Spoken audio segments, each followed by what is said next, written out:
வளிமண்டல மேலடுக்கு சுழற்சி காரணமாக தமிழகத்தில் பெரும்பான்மையான மாவட்டங்களில் கடந்த ஒரு சில நாட்களாகவே மழை பெய்துட்டு வந்துட்டு இருக்கு. சூழ்நிலையில் இன்னும் ஒரு சில நாட்களில் மழையினுடைய தீவிரம் அதிகரிக்கும் அப்படின்னும் அது புயலாக மாறுறதுக்கு வாய்ப்பு இருப்பதாகவும் தகவல்கள் எல்லாம் வெளியாகி இருக்கு. ஸோ இது குறித்து நம்மளுடைய வானிலை அறிக்கையில் என்ன விஷயங்களானது வெளிவந்திருக்கு அப்படின்றத பற்றி நம்ம தொடர்ந்து பார்க்க போகிறோம். தென்கிழக்கு வங்கக்கடல் பகுதிகளில் நேற்று உருவாகி இருக்கக்கூடிய புதிய காற்றழுத்த தாழ்வு பகுதியானது இன்னும் ஒரு சில நாட்களில் காற்றழுத்த தாழ்வு மண்டலமாக வலுப்பெறப் போகுது அப்படின்னும், இதனால் நாளை மறுநாள் அதாவது திங்கட்கிழமையில இருந்து மோந்தா புயலாக உருவெடுக்கும் அப்படின்னு வானிலை அறிக்கையானது வெளியிட்டிருக்கு. இந்த தகவல் குறித்த தெளிவான விளக்கத்தை தாங்க இந்த பதிவில் நம்ம பார்க்க போகிறோம். ஸோ மோந்தா புயலானது என்ன மாதிரியான விஷயங்களை எல்லாம் செய்ய போகுது அப்படின்றத பற்றி நம்ம பார்க்கலாம். வளிமண்டல மேலடுக்கு சுழற்சி காரணமாக தமிழகத்தினுடைய பெரும்பான்மையான பகுதிகளில் கடந்த ஒரு சில நாட்களாகவே மழை பெய்து வந்தது.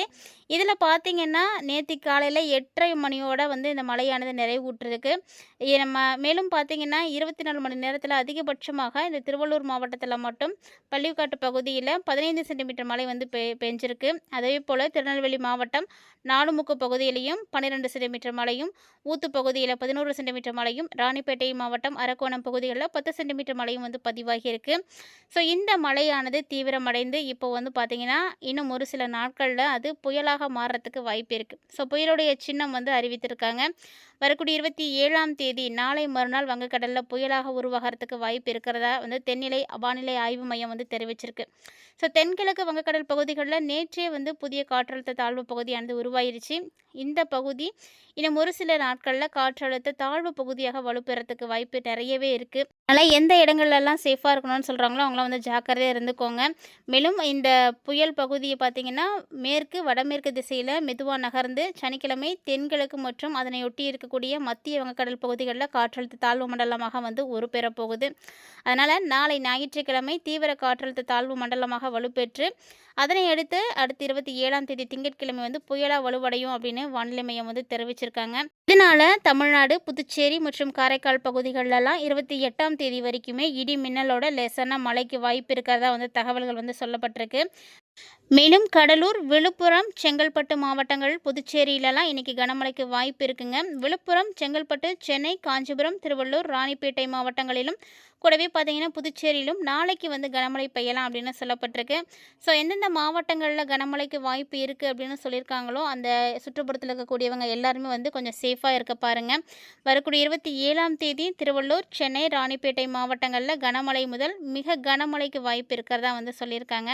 அதோடு வரக்கூடிய 27ஆம் தேதி திருவள்ளூர், சென்னை, ராணிப்பேட்டை மாவட்டங்களில் இந்த மழைக்கு வாய்ப்பு இருக்கிறதுனால இந்த மாவட்டங்களுக்கு எல்லாமே ஆரஞ்சு அலர்ட் எச்சரிக்கை விடுவிக்கப்பட்டிருக்கு.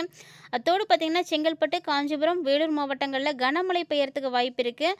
வரக்கூடிய 28ஆம் தேதி திருவள்ளூர், ராணிப்பேட்டை மாவட்டங்கள்லையும் கனமழைக்கு வாய்ப்பு இருக்கிறதா சொல்லியிருக்காங்க. ஸோ அடுத்தடுத்து வரக்கூடிய 3 நாட்களுக்கு எல்லாருமே கொஞ்சம் சேஃபாக தான் இருக்கணும்.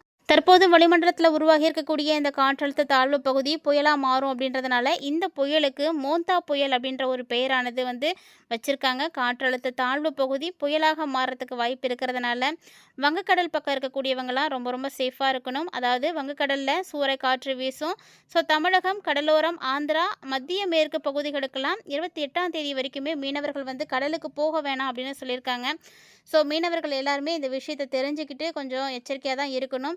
ஒரு வேளை முன்னாடி போயிருக்காங்க அப்படின்னா கூட சீக்கிரமாக வெளியில் வரத்துக்கு பாருங்கள். ஏன்னா வங்கக்கடலில் புயல் உருவாகியிருக்கு அப்படிங்கும் பொழுது அது அந்த அளவுக்கு நல்லது கிடையாது. ஸோ மோந்தா புயல் வங்கக்கடலில் நிலவக்கூடிய காற்றழுத்த தாழ்வு பகுதி சற்று முன்பு தான் பார்த்திங்கன்னா காற்றழுத்த தாழ்வு மண்டலமாக வலுப்பெற்றிருக்கு. ஸோ இது நாளைக்கு தான் ஆழ்ந்த காற்றழுத்த தாழ்வு மண்டலமாக மாறும். ஸோ 27ஆம் தேதி இது புயலாக மாறுறதுக்கு வாய்ப்பு இருக்குது. ஸோ இந்த விஷயத்தை தான் வானிலை ஆய்வு மையம் தெரிவிச்சிருக்காங்க. அப்படி புயல் உருவாகக்கூடிய பட்சத்தில் அந்த புயலுக்கு மோந்தா அப்படின்ற ஒரு பேரும் வச்சுருக்காங்க. இந்த பேரை தாய்லாந்து நாடு தான் பரிந்துரையும் செய்திருக்காங்க. ஸோ இந்த புயலால் தமிழ்நாட்டுக்கு மழை கிடைக்குமா அப்படின்னா வங்கக்கடலில் உருவாகக்கூடிய மோந்தா புயல் தமிழகத்துக்கு அருகில் நகருமா அல்லது ஆந்திராவுக்கு போயிடுமா அப்படின்னு இது வரைக்கும் எதுவுமே உறுதிப்படுத்தலை.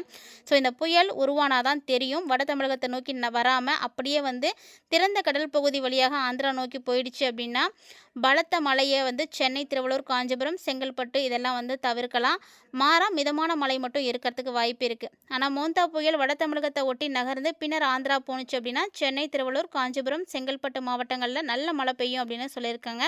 அந்த வகையில் சென்னை உட்பட வட மாவட்டங்கள் மற்றும் இந்த புயல் மழை வந்து உங்களுக்கு பெரிய அளவில் வந்து பாதிப்புகளை கொடுக்குமா அப்படின்றது இன்னும் ஒரு சில நாட்களில் வந்து தெரிஞ்சிடும்.